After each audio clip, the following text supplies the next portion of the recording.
Okay, so we're here for our post conference about your lesson that I observed yesterday in your sixth period class. Overall, I enjoyed the lesson. I think that you had a variety of instructional strategies that you used. You definitely have that rapport with the kids. Even whenever you had to address classroom management issues, like with the student that was looking out the window because someone was dancing. I mean, you were just you were just you know you're making it like enjoyable, and like, hey, what's going on out there? Like, what is there anything that I can do to help you reduce that distraction? Like, you're making it okay for them, that mistakes are okay, but then there's still learning that needs to be done. So I really appreciated watching that. So I do want to ask you some questions. So how do you think the lesson went overall? Overall, I wish my students were more engaged. Being at the end of the school year, we have content to still cover, but the students are checked out. Nobody wants to engage. So maybe really making the lesson, taking it a step further outside of the district plan and making it even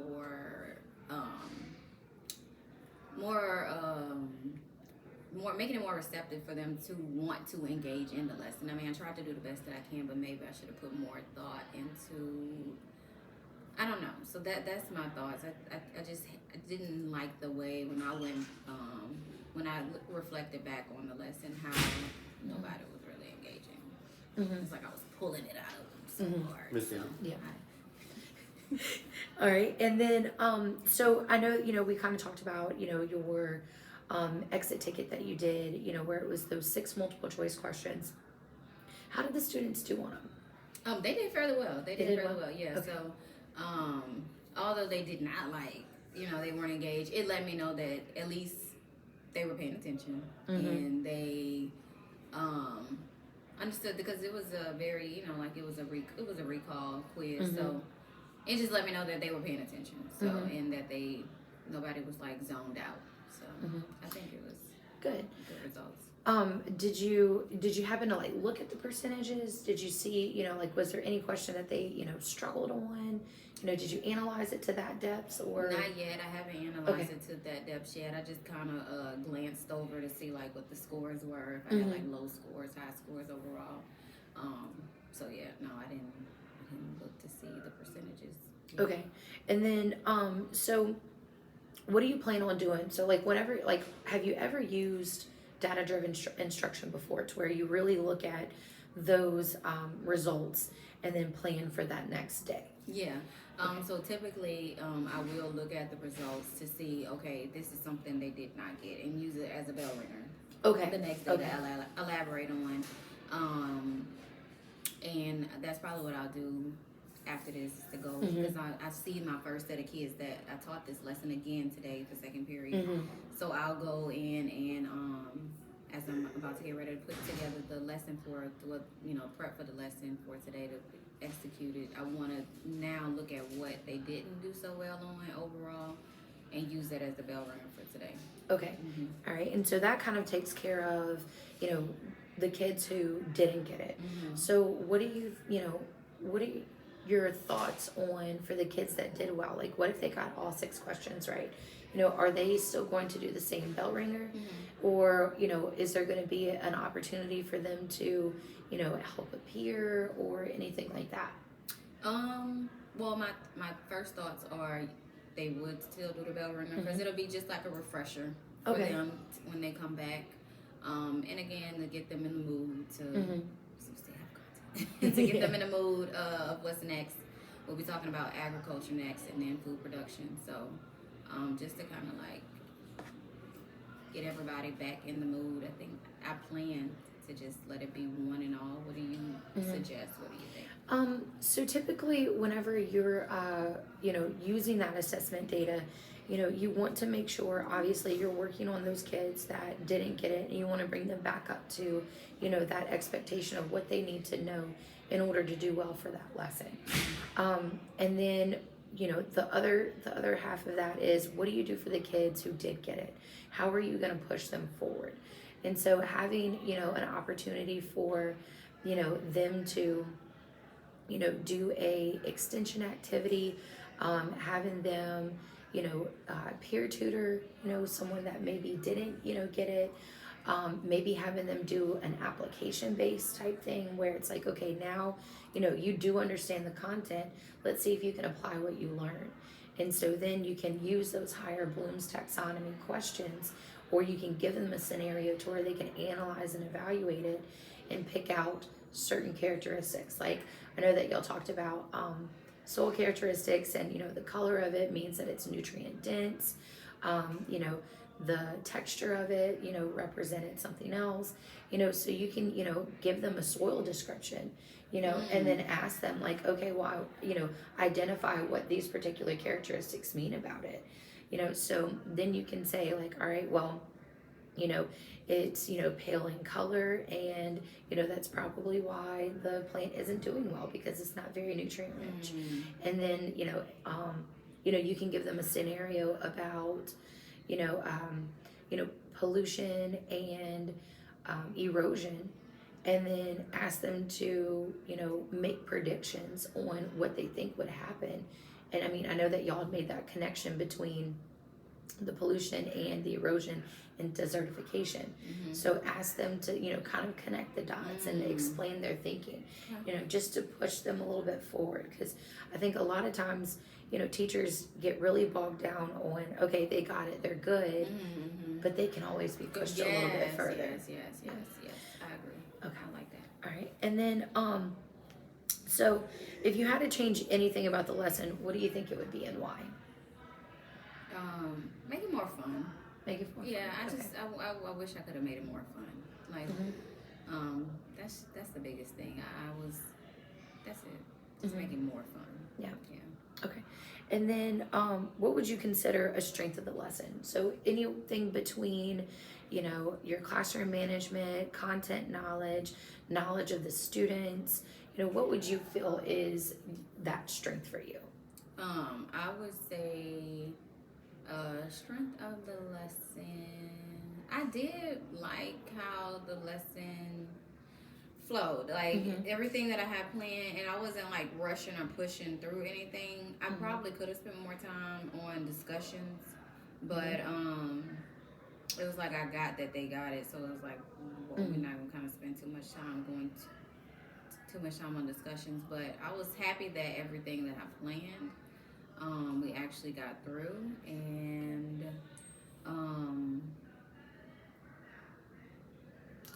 yeah, I think the overall flow of the lesson I was pleased with. Okay, good. So the pacing and the structure of it. Yes, Okay, yes. good.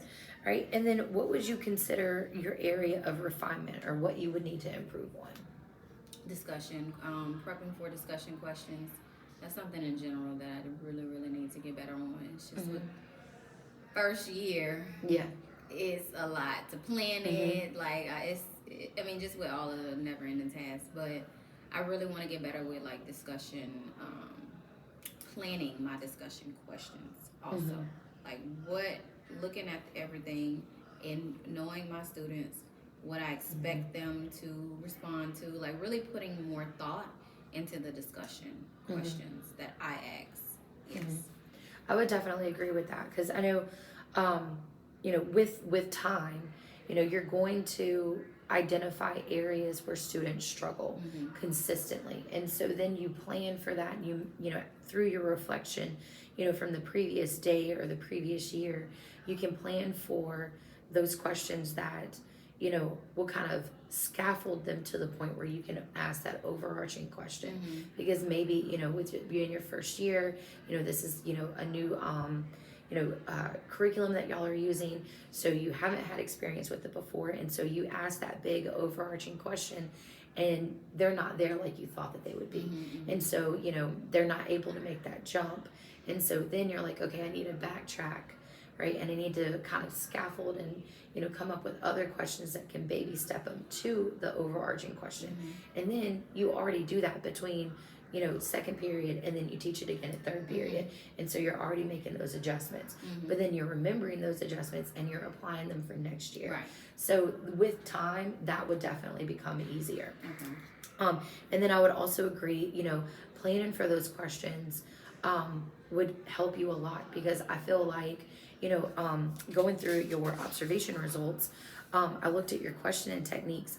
You definitely have the knowledge questions down. You definitely have the comprehension questions down, where you're asking them, to reflect on what they read, what did you find out, but they're not having to apply it. They're not having to synthesize new learning. They're not evaluating, so, if you can incorporate those checks for understanding and plan for ahead for them, and give them that opportunity to reflect on those questions, that think time, and then maybe do a think pair share to where they can talk about it with their partner, and then you can cold call people and have them give them give you their responses, and then y'all can reflect as a group on how would we need to adjust this, or improve upon this particular answer. So I definitely think that questioning would be an area that you would need to focus on in order to you know push that lesson further. Yeah. I think your classroom management was great. Like I had mentioned earlier, you were punctual. You had a very good structure. I know that you had struggled a little bit at the very beginning with, transitioning from the talking about the activity, where y'all did the parking lot, to going into reading about the soil characteristics, because you noticed that people weren't in the right seats, and so then you kind of had to stop. We need to fix ourselves, and then you were while they were fixing themselves, you were passing out the materials for the next thing, which was good. And so you want to make sure that and then of course it took them a while to get to page 356 and things like that. So it's do a little like adjustments where it's like, okay, now we're gonna as soon as you put all of your post-it notes on the parking lot, you need to go and pull up 356 and make sure you're in your assigned seat. That way you don't have to stop whenever you're on the flow, right? But overall, I feel like you did a very good job managing everything. When the kids weren't really paying attention, you made it a point to call them. You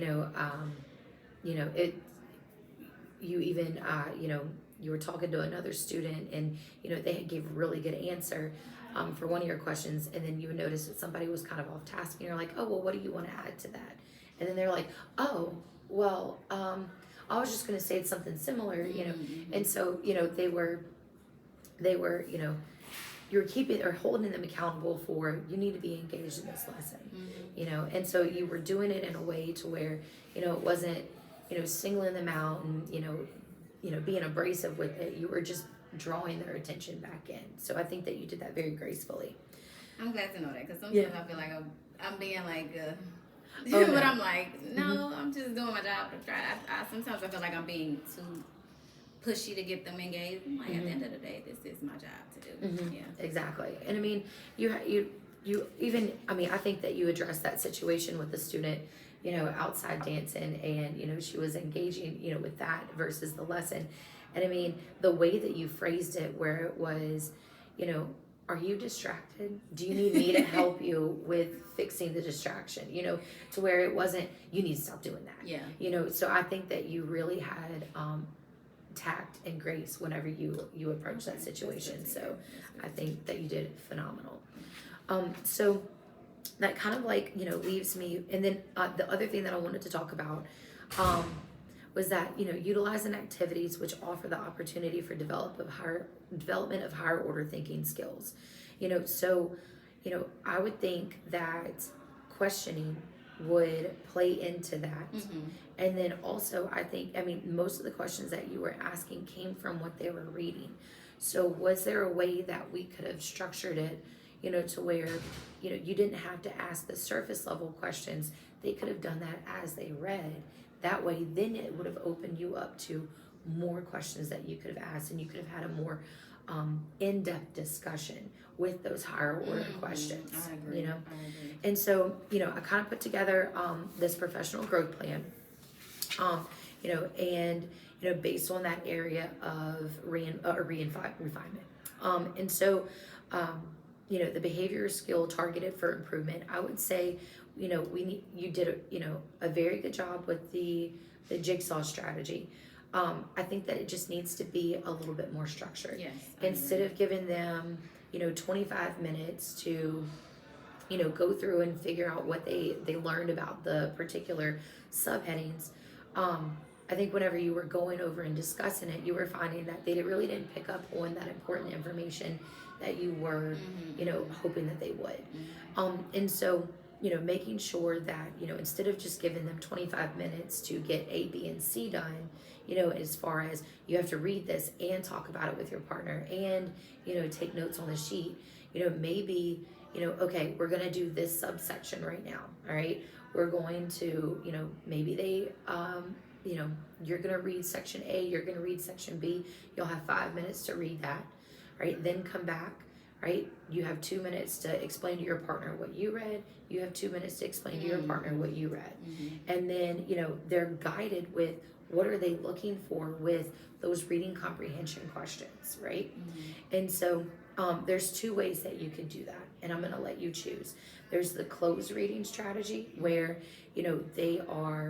there's more of a, here are the analysis or the comprehension questions that you're going to have to, answer or what you're looking for. Or you can give them, you can go through like the jigsaw to where they can, so the closed reading strategy would be like they read together, right, for each section. So each of them are reading section A, B, C, and D, and they're coming to that general consensus on how to answer those questions. And then the other one would be the jigsaw, where they piece together. They still have their guiding questions, but they're going to basically become experts for that piece. And so I kind of want to, kind of put this in your court now. Which one do you feel that you would be most comfortable with, implementing as a more structured approach to literacy? I really like jigsaw because it allows, like I love the idea of like, look, you become the expert of this, and then you're going to relay it to your class or your partner or your group or whatever it may be. So I really, really, before I even knew it was jigsaw, I really kind of been doing that. Yeah. But yeah, so I like jigsaw. I agree it does need to be more structured, though, more organized, more thought out, planned. So instead of like, look, y'all just, here it is, you be the expert, put it on there, and I'm holding y'all accountable. It's kind of like, yeah, I agree. Okay. But jigsaw, definitely. Okay. I like also, is it closed? It's called closed. I like closed as well. I feel like I would mix, yeah, have a mixture of jigsaw closed, closed, like, so where there's not this repetitive of we know when it's time to read, we're doing jigsaw, like, sometimes we're all going to be on one accord, or you and your partner are all going to be on one accord. You read this, if I'm understanding close correctly, they both are held accountable for a section, and then I have these guiding questions for that section that they both collaborate on. Is that what I'm understanding? Yeah. Okay, and then jigsaw is, look, you're the expert of this, you have your guided questions, you're the expert of this, you have your guided questions, and then they come together sharing what the knowledge. So I like both. I would definitely do a mixture of both. Okay. And so I think if we started off with jigsaw, I think that would give you that opportunity to, especially if it's like textbook reading or something like that. I would say closed would probably be more appropriate if you were doing like a scientific article. Okay. That's a little bit more, it's different, and they actually have to like pull information out of it. It's a little bit more difficult to decipher a science article versus just the regular text from the textbook. So if we can start out with jigsaw and get that structure right, then we can start incorporating more advanced readings, and they can we can switch to close after we get comfortable with jigsaw. I agree. And so, and even with jigsaw, and I have experience with jigsaw, so I just need to refine that. Yeah, so, exactly. Yes, so I agree. And I mean, even with jigsaw, you don't have to have explicit questions. You can just have a general list of look-fors. Okay. I need you to be able to define it. I need you to be able to tell me why it's important, and I need you to identify ways that we can improve upon it. Just as an example of things that you can have them look for as they're reading. Now, those assessment questions at the end, that's really the guiding questions for the text. So instead of me saying, look, y'all read to be the expert, take notes, maybe having those questions and saying, look, as you're reading, feel it, you know, and some of them do that anyway because they don't want to feel like they've read it and they got to do extra work. But making that a thing where as you're reading, these are the things you should be pulling out of the reading, which are the assessment questions at the end of each lesson. Yeah, because you really want to teach them how to be scientifically literate, right? You want them to be able to understand what's important, what's not important. You know, you were like going back to a part of the lesson where you were talking about texture, right? So it was, you know, you asked, you know, so what does texture tell you about the soil? So one student told you about how much salt, clay, and silt was in it. And then so you said, okay, so let's, you know, so it tells you about the salt. So what did you find out about the texture or what the texture tells you? And you like, you know, you went to a different student and asked, and that student responded with, I don't know if I did it right. And you said, okay, well, what did you put?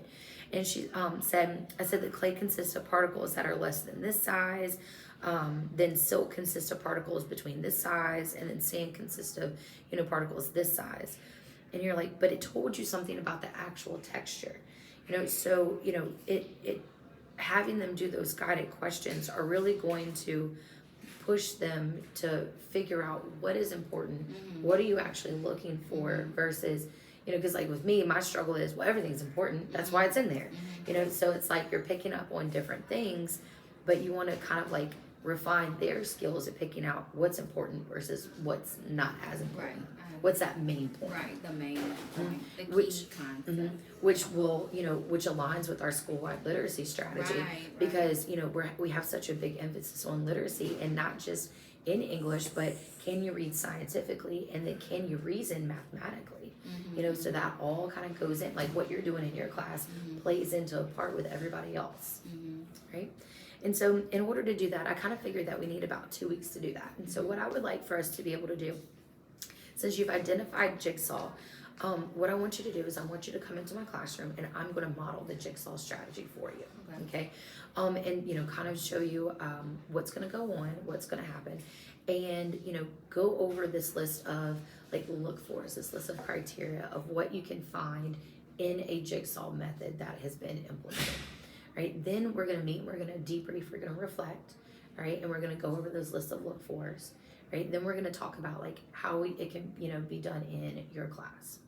Then I want us to co-teach. I want us to plan a lesson to where we're going to co-teach that strategy. Now I don't have to co-teach the entire lesson with you, but we're going to work on that strategy together. So we're going to co-teach, and then we'll meet, we'll debrief, we'll reflect. What can we improve? You know, and things like that. And then with the good thing about us doing A day, B day, we can do this on an A day with co-teaching, and then on a B day, you can implement it yourself. I can come in, I can have that same checklist of look fors for that strategy, and kind of, you know, give you that specific feedback on that strategy. And then once we're finished with that, we can reflect and then figure out, you know, like, okay, we got jigsaw down, we're good. Okay, now we can work on the questioning aspect and, you know, developing those higher order thinking questions, or we can move on to close reading because, you know, you really think that they need to read a scientific article, you know, that you think that close would be good. So it's all about, you know, building up those strategies that you're comfortable with implementing and figuring out, okay, this would be the best approach for this particular lesson. So I really want to build that toolbox for you.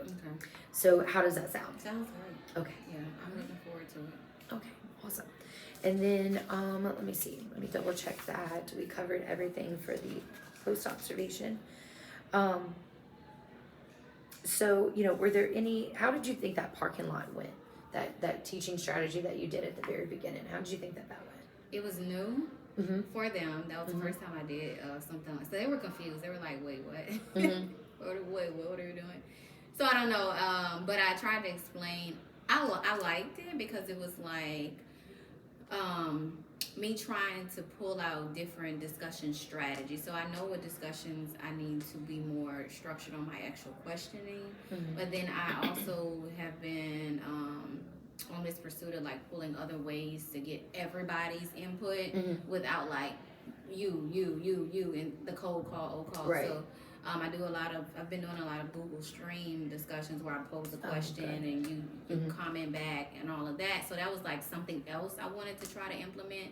I definitely next year will implement it with my new set of kids so that they're familiar with it early on. Because I think it was good. It was good because it allowed them also to get up and move around. Yep. So that kind of broke up the, oh my God, we're about to learn. It was like, okay, let's get up. And, you know, I didn't care if they were like chatting a little bit, you know.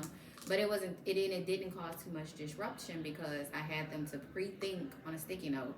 So I did like that as well. But I think that they were just confused, like, what are we doing and why are we doing this? So it was after I told them, write it on a sticky note, like, write your thoughts.